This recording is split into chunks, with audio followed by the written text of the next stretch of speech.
Bengals fans, you don't want to miss this. We've got two major updates shaking things up in Cincinnati. First, free agent guard Dalton Risner sat down with the Bengals yesterday in a meeting that had everyone buzzing. And second, what's the real status of Trey Hendrickson's contract talks? Stick around, because this could be huge for the team's future. But before we dive into the latest Bengals headlines, make sure you subscribe to the channel, drop a like, and hit that bell icon so you never miss breaking news. Now, let's jump right in. Dalton Risner visited Cincinnati, worked out for the Bengals, and from all reports, the meeting went well, but not well enough to seal the deal. NFL insider Jordan Schultz confirmed the talks were positive, yet Risner left without signing. That's not the end of the story, though. He's expected to meet with the Seattle Seahawks and possibly the Pittsburgh Steelers before making his decision. For the Bengals, this is an important situation. Their offensive line is already battling injuries at guard, and Risner brings serious experience. 5 straight seasons playing every snap at left guard before switching fully to right guard last year. Adding him could provide depth and stability that this line desperately needs. Let's talk about the reality of the Bengals' offensive line situation. Right now, Dylan Fairchild has looked steady on the left side, which means if Cincinnati were to bring in Dalton Risner, his best fit would likely be at right guard. That's exactly where this team could use some help, especially with injuries piling up and depth being tested. But here's the big question. Would Dalton Risner truly be an upgrade? On paper, yes. He brings experience. He's been reliable throughout his career with Denver, logging full seasons at guard. Still, it's worth noting he's never made a Pro Bowl or earned All-Pro honors. So while he's a solid piece, there's no guarantee he steps in and dominates from day one. The Bengals have been juggling options. Cody Ford and Lucas Patrick are both dealing with injuries, and neither has shown enough consistency to lock down the spot.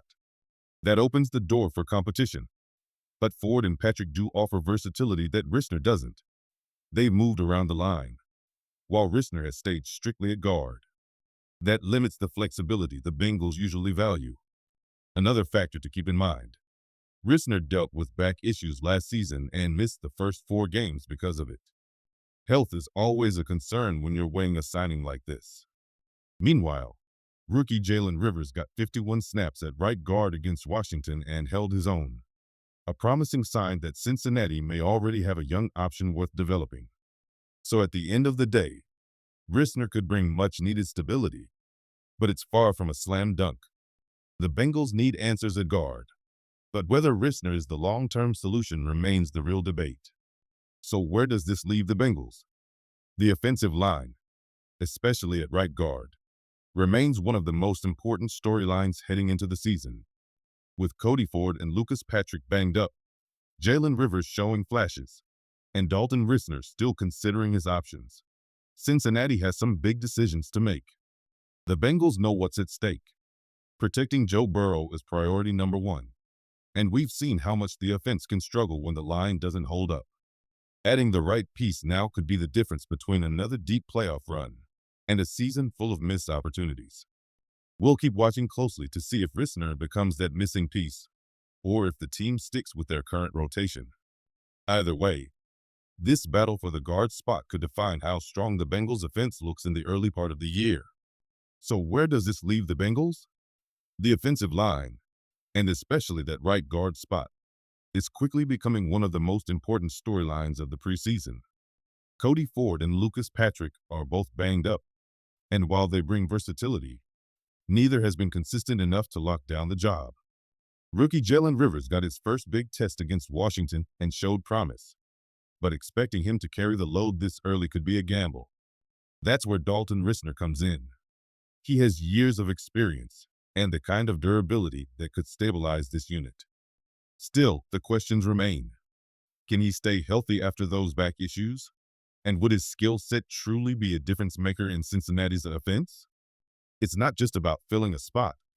It's about finding a player who can keep Joe Burrow upright and give this offense the chance to play at its full potential.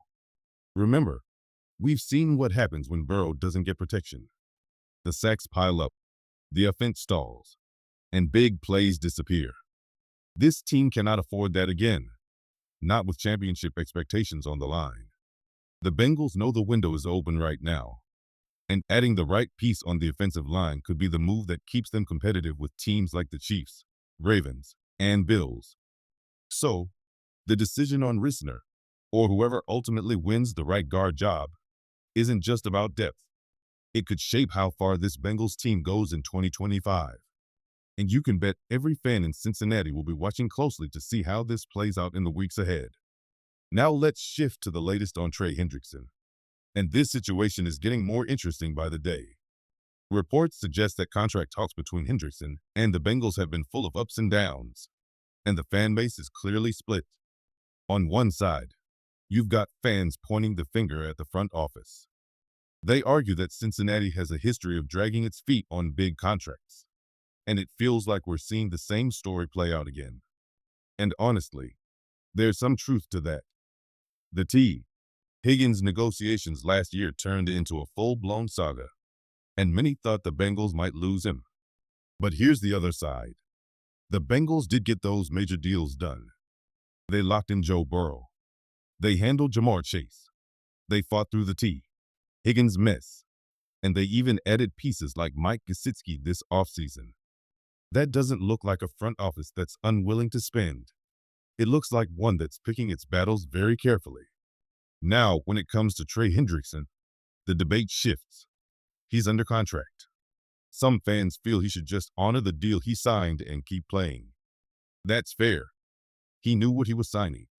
But from Hendrickson's perspective, he's been one of the most dominant pass rushers in the NFL since arriving in Cincinnati. He's outperformed that contract. And according to reports, he was told that if he kept producing at a high level, the team would revisit the deal. From his side, he's simply asking them to live up to that understanding. This isn't just about money. It's about respect, leverage, and timing. Hendrickson knows his value. He's the heartbeat of that pass rush. And without him, the Bengals' defense looks very different. The question now is whether Cincinnati is willing to reward him early, or if they'll risk testing his patience and possibly fracturing that relationship. Make no mistake, how the Bengals handle this negotiation could send a message to the entire locker room about how the organization treats its stars. And for a team chasing a Super Bowl, that matters. Trey Hendrickson has done exactly what was asked of him, and then some. Over the past 2 seasons, he's been among the NFL leaders in sacks, proving once again that he's one of the most feared pass rushers in the league. Yet somehow, we're right back at the negotiating table, and the situation feels unsettled. Looking back, you could argue Hendrickson might have played this differently.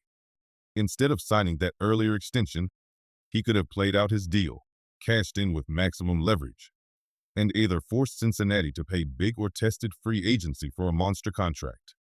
Instead, he locked in, and now he feels underpaid compared to other elite pass rushers. Even Joe Burrow has weighed in on this. When asked about Hendrickson's situation, Burrow pointed out that Bengals business often comes down to timing. He reminded everyone that his own extension wasn't finalized until just days before the first game last season. Jamar Chase's talks also heated up late, and the same pattern applied to Higgins before his deal was finally sorted out. In other words, Cincinnati tends to handle its biggest contracts right up against week 1. That's an important detail, because it means this Hendrickson standoff may not be unusual at all. It may just be how the Bengals do business. The front office waits, the pressure builds, and then right before the season, deals get pushed across the finish line.